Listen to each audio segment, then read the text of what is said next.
along with Bunny's mum, played by the wonderful late Linda Lavin.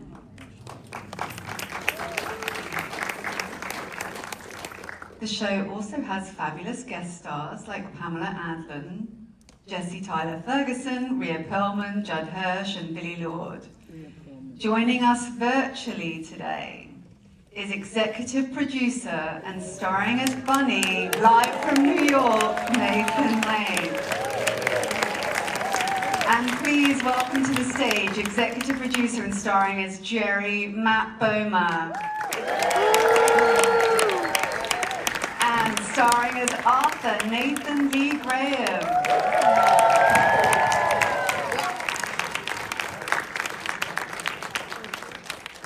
First, we're going to take a look at a clip. Oh, the wonderful Linda Lavin. I do just want to take a minute to talk about how wonderful this legacy is for her. It's such a beautiful role for her. Maybe you each could talk about a little highlight of working with Linda before we get going. Nathan, would you mind starting us off? No. Well, she was extraordinary, as we all know. Certainly a beloved figure in the theater, which is where I really got to know her. I know we all remember her fondly from Alice, but she was someone I knew just as a fan and just to say hello to, and we would always say to one another, I really hope we get to work together someday. So this was just a very special experience and very emotional, and she was just an incredible person as well as being a great actress, and incredibly kind and gracious and loving, and it was I think a very, very happy experience for her, and as it certainly was for all of us. I do want to talk about Bunny and her relationship. I just think that is really the kicking off point. Bunny is sort of leading the camaraderie of the group in a way. Can you, Nathan, speak to why this particular role, this show really spoke to you? Well, I got a call from Ryan Murphy, who said he was going to do this and that it was written by the men who created Will and Grace, Max Muchnick and David Cohan, and that Jimmy Burrows, the legendary Jimmy Burrows, would be directing. So that sounded like a good group to work with, and then I read the script and I thought it was extremely funny and moving. As far as that relationship, I think his mother, who he sort of rescued after her husband had died, and he brought her to live with him in Palm Springs, and then she worked at a local store of one of this huge franchise. He has a bra empire, so that was really the closest relationship in his life, and then he has this chosen family of three friends, and one of them, George, has passed away, and after a night of reminiscing with Jerry and Arthur, played by my friends, hi fellas. Hi, Sorry, hi David. He very impulsively says, why can't this be the rest of our lives? And move in with me. And I think he's a very lonely character, and I think this is very meaningful for him, especially as he's someone who's getting older, and the notion of having that great romantic relationship in his life is that ship has kind of sailed. But these two gentlemen are incredibly important to him. Matt, let's talk about Jerry for a sec too, because you guys, all of your characters are so unique and so funny and so special. I love how Jerry just wears his heart on his sleeve. He's sweet and he's like deeply emotional and empathetic. Can you talk about getting into playing this sweet comedic guy? Yeah, sure. First of all, thank you everybody for being here today. I really appreciate it. Thank you for doing this. I think he has this sort of arrested development from his childhood, growing up in the Mormon church, where family was everything to him, and I think he still has that sense of enthusiasm and joy and positivity about everything, even if it means he kind of skirts over some of the facts at times or misses things that go over his head.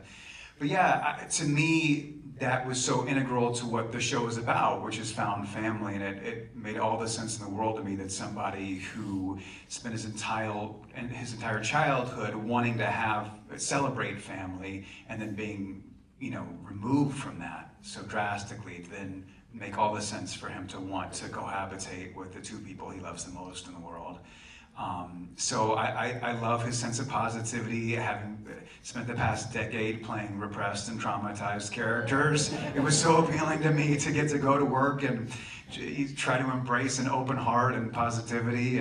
But I do think he's someone who, has also experienced a great deal of pain in his life. And that's why his emotions do sometimes bubble to the surface. If he looks under the hood too much, he can fall apart pretty quickly.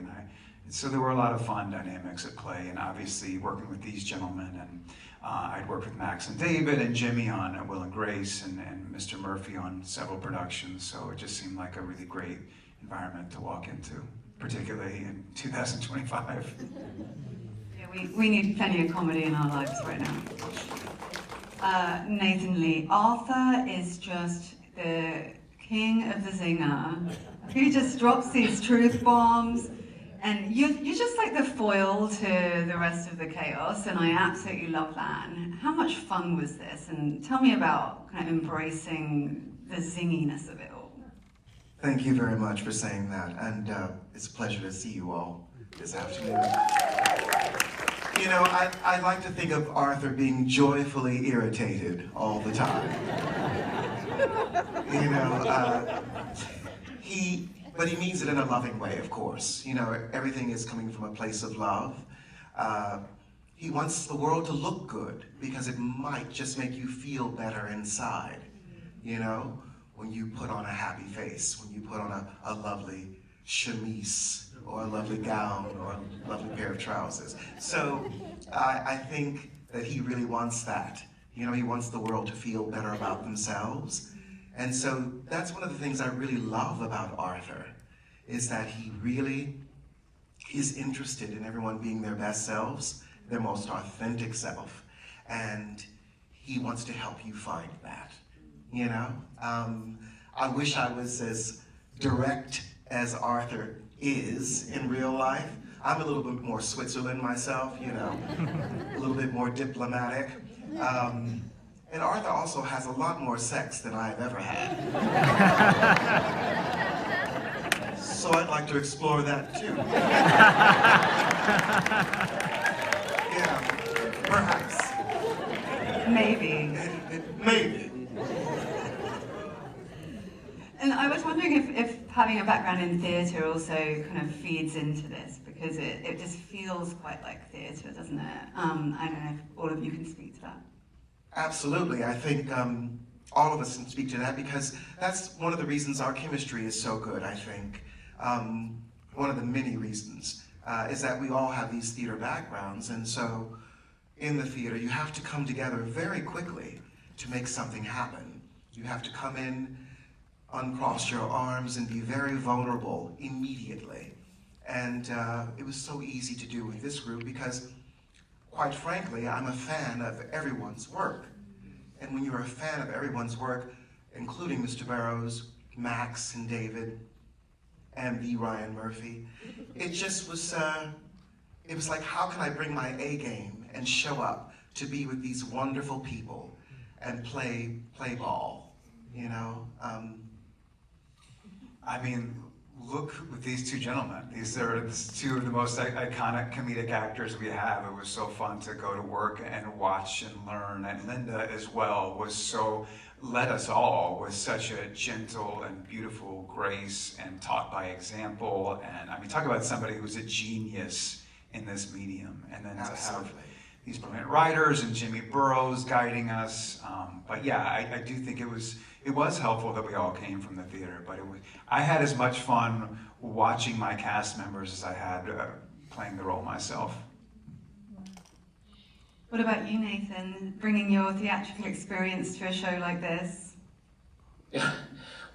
Well, it's so much really more of a writer's process. I know everybody calls it a hybrid of theater and film, but it's not really until the audience is there that it feels a little like theater. I mean, we are performing this little 25-minute play for people, and but it's always being rewritten, evolving, and changing up until the very last take. So it's kind of nerve-wracking and thrilling at the same time, but it really, that's the most exciting part of it is that tape night and doing it for people and hearing them roar with laughter. So it's, I think that the fact that we've all come from the theater there was an immediate kinship, and then chemistry is just something you can't predict, and we just lucked out that we all fell in love with one another. We only did one take. I think that's worth noting, which Yes. is Burroughs. We only ever did one take, and so, at best you'd had your lines for 72 hours, and then we changed some of the lines, and we'd have it for maybe 30 seconds, and then do one take with the new lines, and that was as much as we ever did a scene. That is And wild. Nathan brings up a great point too. I just want to point out, we actually do have people in the studio and audience that actually laugh. So They were laughing here. yeah, so for some of the lovely people who have been watching the show and saying, Why didn't they do this in front of a live audience? It was in front of a live It audience. was in front of a live audience. There's no sort of canned, like they're actually laughing, and I'm laughing too at my fellow cast members. So just so you know. I mean, I've seen that clip many times and I still laugh every time, so just saying. Obviously, I'd love there to be a season 2. I know that that's not confirmed yet, but just here's hoping. I'm sure there's lots more that we want to see from you guys. But I did want to just reference also Nathan talked about chosen family. And I think increasingly people are relating to that, and so they can really connect to this idea of, well, maybe we don't get married, maybe friends is where it's at. It's a very relatable show in that sense. And it's also a great move towards LGBTQ plus representation. I wanted to ask you all, how does it feel to be part of a show like this with that level of representation? Maybe, Nathan, would you like to start? It's more important than ever these days. Now that we're in an authoritarian regime, and all of our rights are under threat. It's great to be playing 3 older gay gentlemen who are living their lives very openly and authentically,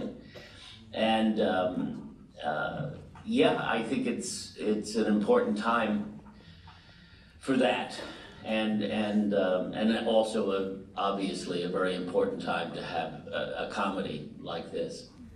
Very well said. How about you? Going back to when we taped the pilot back in July, it was one of the most appealing things to me, because I know I have my own family now, but my found family is where I first got to explore my most authentic self and, have a group of people who supported me in that. And I think, again, during a more repressive time, that's more important than ever. And so I feel like this is a show that really captured that and hopefully brought a little joy, a little queer joy to the world in 2025. That was really important to me from the get-go. So. How about you, Nathan Lee? I cannot tell you how liberating it is to play a character without shame.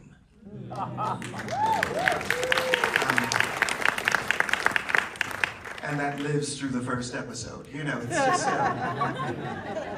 it's a very liberating thing to play an authentic character without shame, and I cannot go any further without praising our writing team. I mean, it's extraordinary, really. And then to have this, weapon of joy that we use, and lean into. I think you become more of yourself during this period. You become more of yourself during this period. Especially if you have a community that supports you, Exactly. shame-free. And come together with your community. We are stronger, literally stronger together. And so if this show does anything, if it causes conversations, if it gives you a moment of brevity, if it makes you feel good after you watch it, then we've done our job. And that's glorious. Wonderful words. I just want to congratulate you all. This is the best show. I love it. It's so